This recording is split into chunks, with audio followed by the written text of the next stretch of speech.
Greetings mga migs. Meron akong kwento. 2021, Davao. Ito yung mga panahon na aktibo pa ako sa Pinoy Occult. Mahilig akong sumali sa mga salo-salo ng mga antingero. Pero hindi tulad ng mga antingero sa social media na pasikat. Ang grupong ito, sikreto lang. Piling tao lang din ang kanilang iniimbita sa mga salo-salo. Iilang tao lang din ang nakakaalam na may mga tangan-tangan na anting-anting ang mga taong to. Kasi nga sikreto lang eh. Walang social media, walang Facebook, walang YouTube. Talagang sila-sila lang ang nakakaalam sa kanilang mga tangan. Ito yung mga panahon na bagito pa lang ako. Nung gusto ko matuklasan ang lihim na karunungan. Nakapasok ako doon dahil kay Kuya Rigor. Dati itong kafgu. Marami na rin itong karanasan sa totoong gyera. Literal na gyera talaga, kontrabandido sa Pikit, Cotabato. Dinala ako doon ni Kuya Rigor para magpabasbas. Meron silang blessor na itago na lang natin sa pangalang Manong. Isang katakot-takot na interview ang ginawa sa akin. Background check pa kung ano yung pagkatao ko. Natatawa nga ako sa mga antingero ko sa TikTok at saka sa YouTube. Sa interview pa lang, bagsak na yun kay Manong. Malipas lang ilang minuto, natapos na sa pag-interview si Manong. Pinaupo ako doon sa may sulok. May malaking mesa at may mga bisita din. Yun pala, ang mga taong yun nagpapabasbas din tuwing Biyernes Santo. Kasi nung mga panahon na yun, Biyernes Santo yun. Akala ko mga ordinaryong tao lang. Merong pulis, merong sundalo, merong konsihal, meron ding pedicab driver, merong tricycle driver. Lahat ng yun magkakilala at konektado. Hindi pwede ang outsider. Piling tao lang kasi ang binibiyayaan nila ng kanilang mga kaalaman. Itong si Manong, hindi marunong manggamot. Pero yung mga tangan niya, pangyera. Kaya nga maraming sundalo at pulis ang humihingi ng basbas sa kanya. Pagkatapos ng basbas, binibigyan kami ng bote na may laman na orasyon. Napakaraming orasyon, maraming papel sa loob. Si Manong lang ang nagkakarga noon. Balik kami, rekta gamit na, gagawin yung habak. Malipas ang ilang oras, ayun, may kainan na. Kasi lahat ng tao doon, nag-chip in para may panghanda. Ganun kasi talaga nakapagkaugalian nila kapag Biyernes Santo. May handaan doon. Bawal ang karne, isda lang, at saka mga gulay. Habang kumakain, syempre, meron niyang mga kwentuhan. Kaya ito yung ibabahagi ko sa inyo mga migs. Unang kwento ng isang tricycle driver. Meron siyang kakilala na isang babae. Dati itong asset ng mga pulis. Meron itong natimbre na isang malaking sindikato ng droga dito sa Mindanao. Napagsabihan niya yung amo niya na pulis. Malipas lang ilang linggo ng surveillance, ayun, kinasa nila yung operation.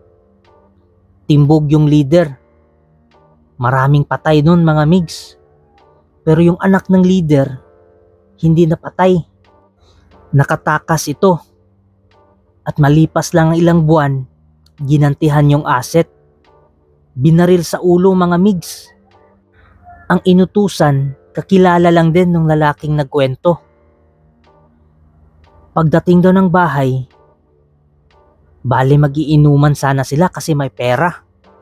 Ganyan naman talaga yung mga hitman. Pagkatapos patumbahin yung target, bote ng alak na naman yung patutumbahin. Malipas lang ilang minuto, ayun, nagsimula na yung tagay. Nakaiilang baso pa lang sila. Pero nagtaka yung mga kasama niya. Kasi yung hitman, biglang natulala. Nanginig. Pagkatapos, nawala ng malay. Akala nga nila inatake eh. Napatayo lahat ng kasama niya sa inuman. Agad na rumisponde.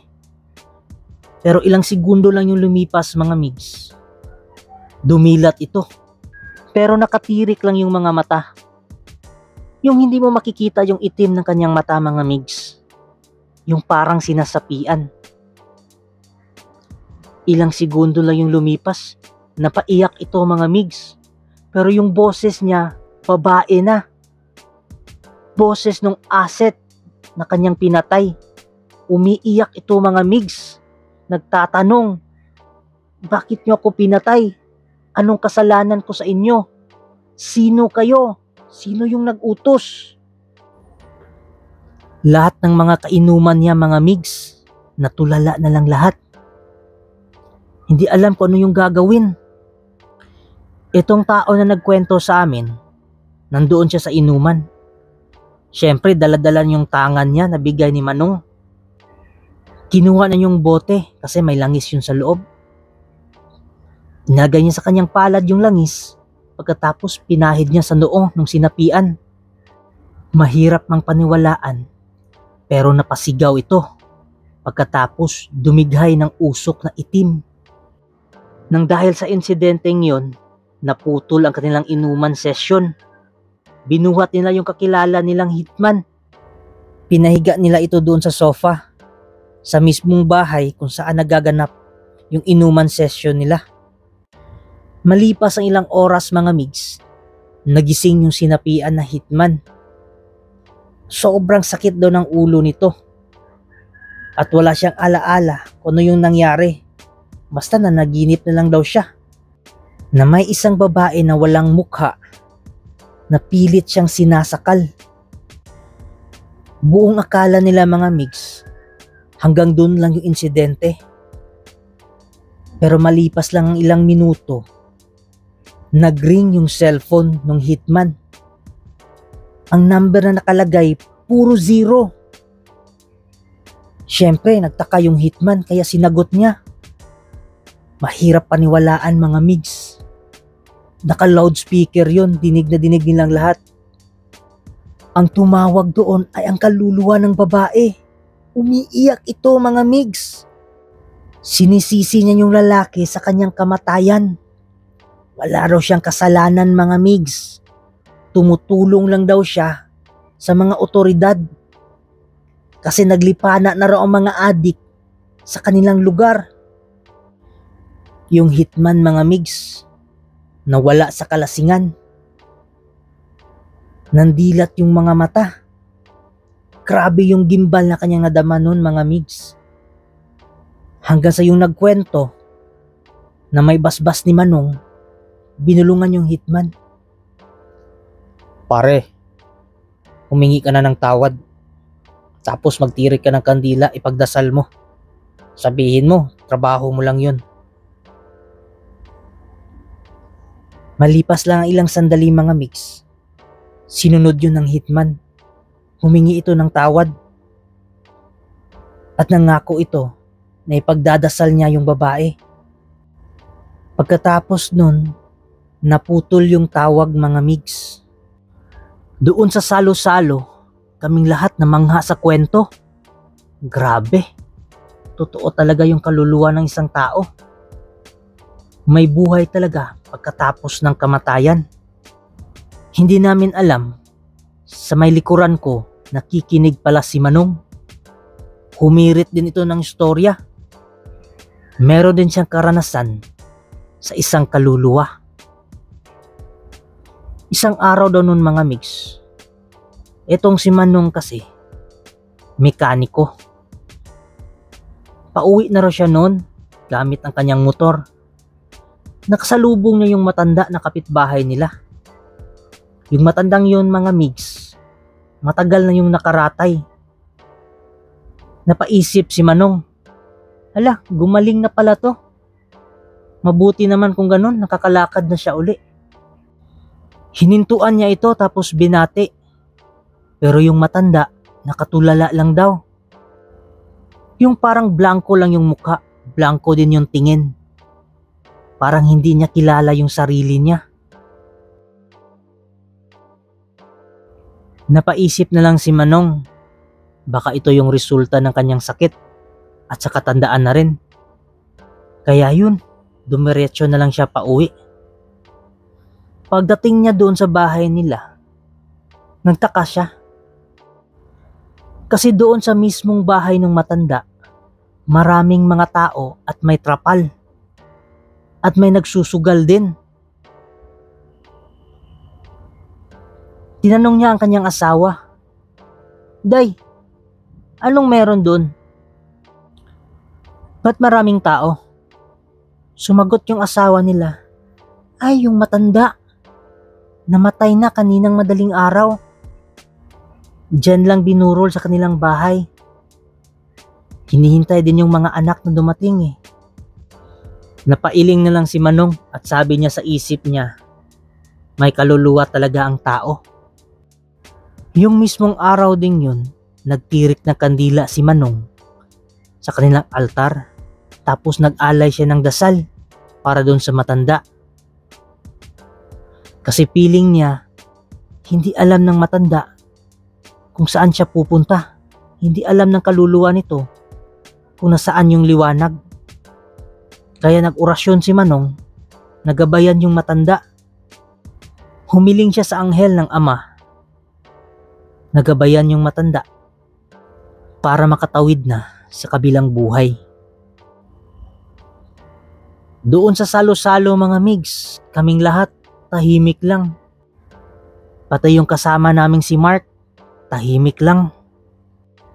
Nagkaroon ng mga kuro-kuro, sarit-saring opinyon, hanggang si Kuya Rigor na naman yung nagkwento.